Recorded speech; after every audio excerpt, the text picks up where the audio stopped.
Welcome back to the Nets pregame, everybody. Fred Hickman here. And time now for a look at the Lincoln Mercury keys to this evening's contest for the Nets. First, the Nets have to pound the offensive glass. Despite the Nets' own injuries up front, the defensive glass, I should say. Chicago's without Scottie Pippen. Eddie Curry's gone. Tyson Chandler also out. Next, Kerry Kittles and Jason Kidd have to take advantage of the youth in the Bulls' backcourt. Kirk Hinrich is a rookie after all, and Jamal Crawford a second-year starter. Finally, the Nets want to make Chicago run. The Bulls did play Utah last night and could be panting for breath as they come down the stretch. Well, like the Nets, the Bulls are reeling from a rash of injuries. Here's Scott Skiles' makeshift lineup for tonight's contest. Kirk Hinrich is the rookie out of Kansas. Started the season on the injured list. He was given the starting job upon his return and, after a lackluster showing, promptly lost it. Well, he worked hard off the bench and regained the starting spot 10 days ago with much better results. Over the last 6 games, Hinrich has averaged nearly 14 points and 6 assists a contest, including a pair of double-doubles along the way. He's joined in the backcourt by Jamal Crawford. Crawford is the only player who was in the opening night lineup starting tonight. But even the Bulls' leading scorer hasn't been a constant starter this year. Crawford has had to shoulder the scoring load with all those injuries the Bulls have suffered this season, and the strain is really starting to show in his numbers. Over the last half-dozen games, Crawford is shooting just 32% from the floor and an abysmal 19% from downtown. One more note on Hinrich. This kid is quick to the basket and makes really smart and timely passes to his ever-changing teammates. Up front, there's Kendall Gill. The former Net has bounced around the league since leaving New Jersey 4 years ago. He's with his 3rd team in 3 years. He is starting regularly now with Chicago, though something that has not happened since his days as a Net, and it's really starting to show in his numbers. His scoring average is at a 4-year high, and his 29 points last week against the Magic was the most Gill has scored since 1997. How about Antonio Davis? Last time the Nets saw Davis was back in November when he was wearing a Raptors uniform. Came to the Bulls from the Jalen Rose deal at the beginning of the month, and in 10 games as a Bull, he's averaging 10 points and 9 rebounds with 4 double-doubles mixed in. And then there's Jerome Williams, making just his 5th start since coming over from the Raptors with Davis. The junkyard dog has picked up right where he left off, though, mopping up the offensive glass and getting those putbacks. Williams, in fact, is one of the top offensive rebounders in the game, gathering over 3 offensive Karens a night. Last night against the Jazz, 9 of Williams' 11 rebounds came off the offensive glass, which also contributed to his dozen points for his 3rd double-double since joining the Chicago Bulls. Well, tip time is approaching at Continental Airlines Arena. Ian Eagle and Kelly Tripucka all set to call the action courtside. We'll join them there right after this. Enjoy the game, everybody, right here on Yes.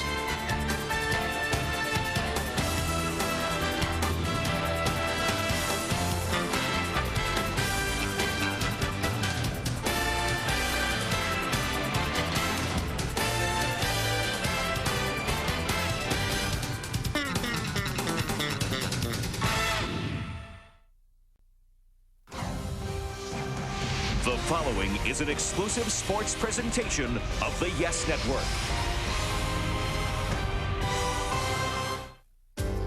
The holiday season is here, and the New Jersey Nets have just one wish for old St. Nick. The wish? Good health. During this year of injuries, the Nets have had their fair share as they try to overcome setback after setback. Byron Scott's team has been tested physically and mentally all season long. Tonight, Chicago comes to the Meadowlands, and New Jersey's sense of giving doesn't extend to the young Bulls. All the action next on Yes.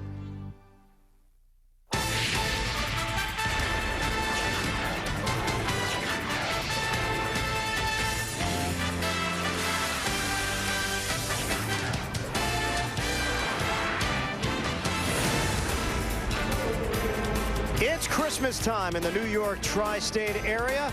Nets welcome in Scott Skiles and the Chicago Bulls, a gritty player during his 10 years and now a gritty coach. Jason Kidd, 10,000 points in his NBA career. Now he's just looking to put some victories together.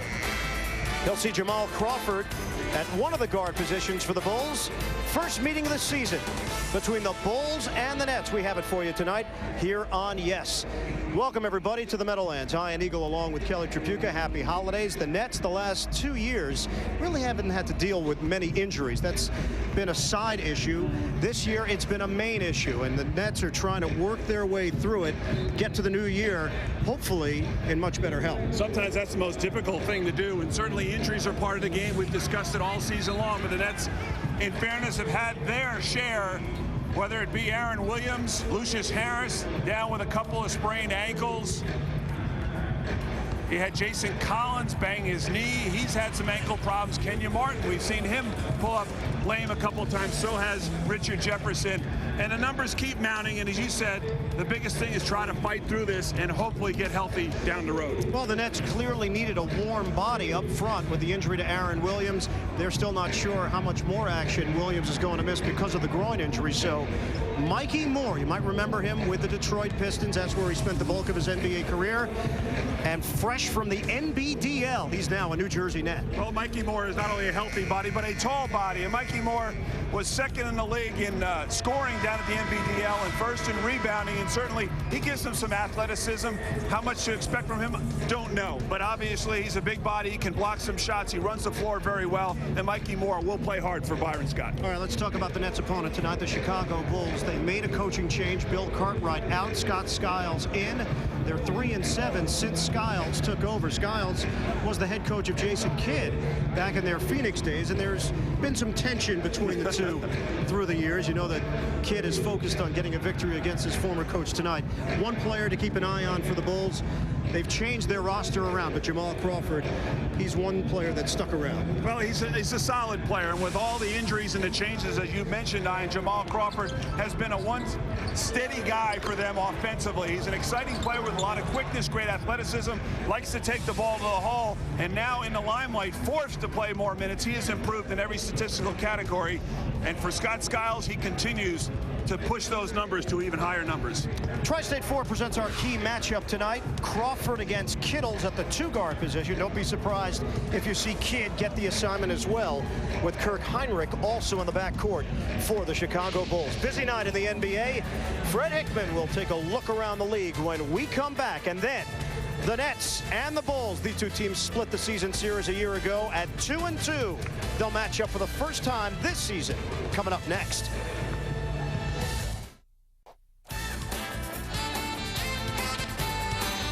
On your way back to Ian and Kelly at Continental Airlines Arena, I'm Fred Hickman in our Yes Studios. Well, we got a game coming up tonight that should be very interesting and one that's very winnable for the New Jersey Nets as far as that is concerned. You know, they're 0-8 on the road. The Bulls are coming in for Cleveland. Now, here are the Bulls on the road, 0-8, not exactly road warriors, as I mentioned. Why? Because they're only scoring 90 points on the road while giving up 101. We'll take a break. We'll see you back here at halftime. But right now, it is time for the Bulls and the Nets. And we'll send you back to Ian and Kelly courtside when our coverage of Nets basketball continues right here on Yes.